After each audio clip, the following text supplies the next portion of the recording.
VM Khaleelur Rahman சேனலில் உங்களை வரவேற்கிறோம். அஸ்ஸலாமு அலைக்கும். தினமணி பத்திரிகையில் வெளிவந்திருக்கும் ஒரு மிக முக்கியமான செய்தி படிக்கிறேன், கேட்பீராக.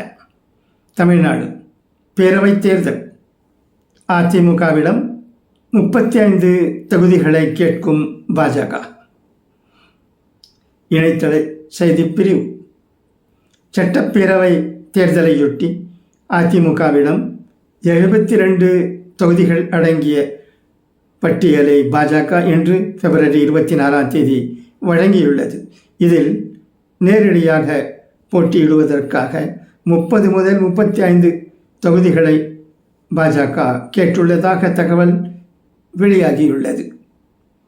பாஜக மாநில தலைவர் நயினார் நாகேந்திரன், பாஜக தேர்தல் பொறுப்பாளர் பியூஷ் கோயல் ஆகியோர் இந்த பட்டியலை அதிமுக பொதுச் செயலாளர் எடப்பாடி பழனிசாமியிடம் வழங்கியுள்ளனர்.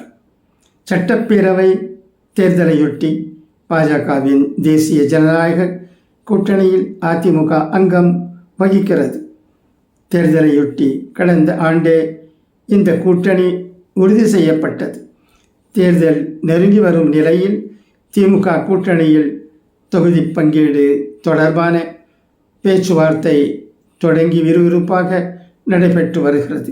இதனிடையே தேசிய ஜனநாயக கூட்டணியில் தொகுதி பங்கீடு தொடர்பான தங்கள் விருப்பத்தை அதிமுகவிடம் பாஜக தெரிவித்துள்ளது.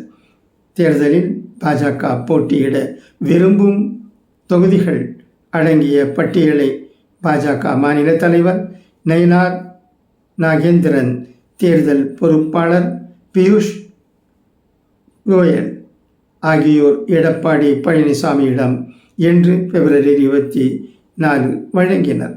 இதில் போட்டியிட விருப்பம் தெரிவித்து 72 தொகுதிகளின் பெயர்கள் இடம்பெற்றுள்ளதாக தெரிகிறது. இவற்றில் 30-35 தொகுதிகளில் போட்டியிட பாஜக விருப்பம் தெரிவித்துள்ளதாக கூறப்படுகிறது. சென்னையில் 1000 விளக்கு, தியாகராய நகர், வேளச்சேரி உள்ளிட்ட தொகுதிகளை பாஜக கேட்டுள்ளது. இதேபோன்று திருவள்ளூர் மாவட்டத்தில் திருத்தணி, ஆவடி, காஞ்சிபுரம், தளி, ஆலங்குளம், தென்காசி தொகுதிகளையும் பாஜக கோரியுள்ளது. மேலும் வாக்குகள் அதிகம் கிடைக்கும் என்று எதிர்பார்க்கப்படும் திருவண்ணாமலை, சிங்காநல்லூர், அரவக்குறிச்சி, பழனி, விளவங்கோடு, நாகர்கோயில், ஆலங்குளம் ஆகிய தொகுதிகளில் போட்டியிடும் பாஜக விருப்பம் தெரிவித்துள்ளது. Summary: The Assembly elections. BJP asking for 35 seats from AIADMK. இதில் பிஜேபிக்கு எத்தனை சீட்டுகள் தான் கிடைக்குமோ தெரியவில்லை. என்றும் 2-3 நாட்களில் பல விஷயங்கள் நமக்கு தெரிய வரும் என்று நினைக்கிறேன். எது எப்படியாயினும் தமிழ்நாட்டில் பாஜக பல இடங்களில் போட்டியிடும் என்று தெரிகிறது. ஆனால் வெற்றி எத்தனை இடங்களில் பெறும் என்பதுதான் ஒரு பெரிய கேள்விக்குறியாக இருக்கிறது. அரசியல் எதுவும் ஏற்படலாம் என்பதை நாம் உணர்ந்திருக்க வேண்டும். இப்போது பிஜேபி முன்னாள் தலைவர் திரு அண்ணாமலை அவர்களும் தேர்தலை பற்றி பல விஷயங்களை மக்களிடையே பகிர்ந்து வருகிறார். அவரும்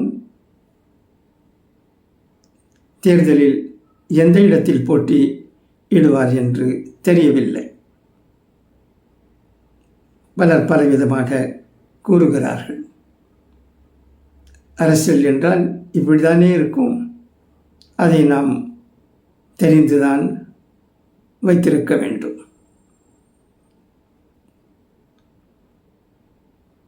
ஏஐஏடிஎம்கே, பிஜேபி மற்றும் சில கட்சிகளுடைய கூட்டணி தேர்தலில் எப்படி செயல்படும், என்னென்ன நடக்கும், கூட்டணியில் யார் மும்மரமாக வேலை செய்வார்கள் என்பதெல்லாம் பொறுத்திருந்துதான் பார்க்க வேண்டும். நன்றி.